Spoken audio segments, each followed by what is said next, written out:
While I've never been separated or divorced, I've worked with many parents who are.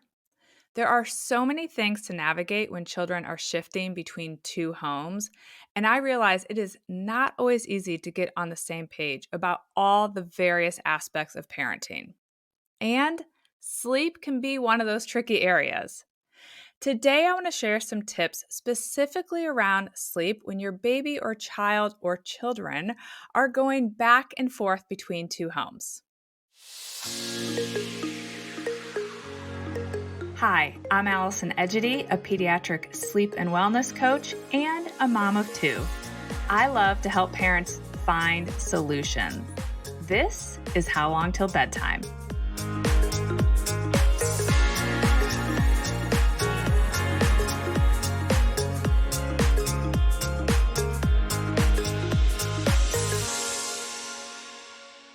I don't think it will surprise anyone here when I say consistency is important when it comes to healthy sleep habits. It can be hard enough for two parents living together and parenting as a couple to get on the same page when it comes to sleep. So, obviously, things can be even more challenging when you are co parenting with a parent who lives in a different home. When it comes to sleep and co parenting, there are three particular areas where I think consistency is really beneficial, and consistency will help your child maintain healthy sleep habits as they shift back and forth between two homes. The first one is the timing of sleep, i.e., bedtime and nap times. The second is a consistent bedtime routine. And the third is how bedtime resistance or middle of the night wakings are handled by the caregivers. So let's start with the first one, the timing of sleep. The research is clear that our children, and all of us for that matter, get the highest quality and most restorative sleep when bedtime and morning wake time are at about the same time each day. So, getting on the same page about bedtime with your co parent is probably the most important thing you can do as it relates to trying to keep your child well rested. If you can't get on the same page about all the things I'm going to talk about today, at least try to get on the same page about a consistent bedtime. This is really going to be most beneficial for your child. If you've been around for a while, you know that I'm a fan of early bedtimes. And if you're new here, I strongly recommend that you go all the way back to listen to episode 1, where I make my case for an early bedtime. So I recommend that you have a regular bedtime and a rescue bedtime for your child. The rescue bedtime is the time that your child goes to bed if they had a poor nap day or they just seem tired. This is typically 30 to 60 minutes earlier than their typical bedtime. I'm going to circle back on this rescue bedtime in just a few minutes when I talk about handling sleep if you're not able to get on the same page with your co parent. So, of course, if your child is napping, consistency with the timing of those naps should also be a priority as far as getting in alignment with what time your child is sleeping. Okay, on to the second area where consistency can be really helpful, and that is the bedtime routine. Bedtime routines are important because the bedtime routine sets your baby or young child's body up for sleep success. With infants and toddlers, these bedtime steps and the actions you take in the bedtime routine are what cue their body to prepare for sleep.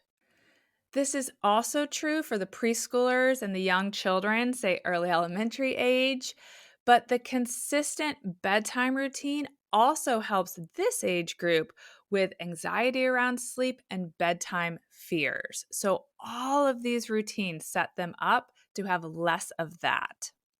Having a clear structure and limits around bedtime routines allows a child to know exactly what to expect as it relates to sleep.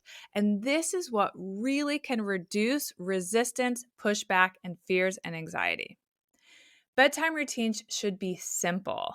For example, a bath, put on jammies, offer a feeding if you have an infant, 1 to 3 books, sing a song, and then give your little one a hug and a kiss and say goodnight. So keep it simple. So, when it comes to an infant or a toddler, consistent bedtime routines make it easier to sleep between the two homes because they have this very consistent cue. And as soon as those consistent steps start, their body just snaps into gear. Okay, right, we're getting ready to go to sleep. And for a preschooler or a young child, the consistent routine has the same effect. It starts to cue their body, but it also allows both parents to be able to avoid stalling or resistance. And sometimes there is stalling and resistance or anxiety around sleep at one particular home. So if you have a consistent routine, it can help ease that resistance or concern. Speaking of resistance, this brings me to the third area of consistency. It is ideal if both parents agree on how bedtime resistance and or middle of the night wakings will be handled. If, for example, one parent always reads extra books when the child asks, it's likely that the other parent is going to get some pushback about not reading extra books. Or if one parent allows the child to get up during the night and come sleep in their bed, the parent's bed, while the other parent has expectations that their child should sleep in their own bed all night. In this example, the parent wanting their child to sleep in their own bed is more likely to deal with frustrated wakings and resistance during the night. When both parents respond to resistance and middle of the night wakings in the same way, you're much more likely to see your child ease up on that resistance and stop with the middle of the night wakings. So, consistency between the two homes can really help in this area because they don't have different expectations. So, when it comes to sleep, children are generally going to sleep well at both parents' homes if both parents are on the same page about bedtime, the bedtime routine, and how to handle bedtime resistance and middle of the night wakings. I work with many families who are able to get on the same page in these three areas, and it's great. And for them, sleep training or doing a sleep reboot comes together much faster because they're all on the same page. However, I fully recognize and have worked with parents who simply aren't able to get on the same page as it relates to one or more of these sleep areas. If you're in that situation, I would encourage you to be very consistent at your home. Children are smart, and while it's not ideal for sleep to be treated differently at each home, if each parent is consistent with how they handle sleep, children can adapt. If your co parent is resistant to an earlier bedtime, for example, continue to keep your child's ideal bedtime at home. And if your child is always coming home from their other parent's house exhausted, plan to offer that rescue bedtime whenever you can. If their other parent is more lax about the bedtime routine or likes to do something different that you don't want to include, just be sure that you're consistent with the bedtime routine at your house. And if you have a toddler, preschooler, or early elementary age child who's pushing back to try to get things to happen like it does at their other parent's house, go ahead and acknowledge the difference and just stick to your structure. So here's an example. You can say something like, I know when you're at your dad's house, you have a bedtime snack, and sometimes you get extra books. But at this house, the kitchen is closed after dinner, and we just read 2 books each night before going to bed. So there you're just acknowledging that things are different there, but here's how things are going to work here. You could take a similar approach with night wakings. With an infant or young toddler, you just want to be sure that you respond to the wakings that happen at your house in a very consistent way. Your baby will learn to expect that response from you, even if they're getting a different response from their other parent. With children 18 months or older, remind them of the differences at bedtime. So when you're putting your child to bed, you can say, I know when you're at your mom's house, you get up during the night and you go to sleep in her bed. But at this house, we all sleep in our own beds all night.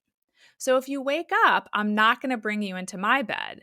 If you wake me up, I'm going to, and then that's when you share how you're going to respond.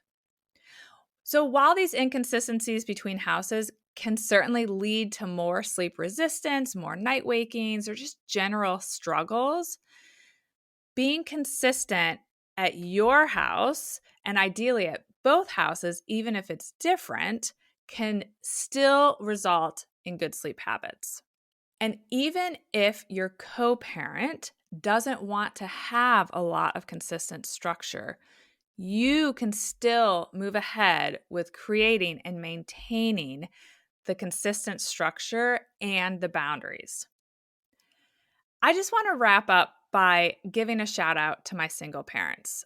I have worked with many divorced and separated parents who absolutely blow me away with how well they co-parent.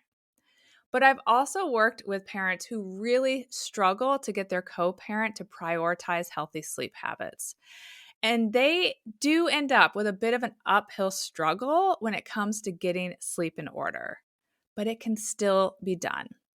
And so I just want to send you a virtual hug and remind you that you are doing a great job. As always, thanks for listening, and I hope you'll come back again next week. Bye for now. Thank you for listening to How Long Till Bedtime. To learn how we can work together to improve your child's sleep, please visit sleepandwellnesscoach.com.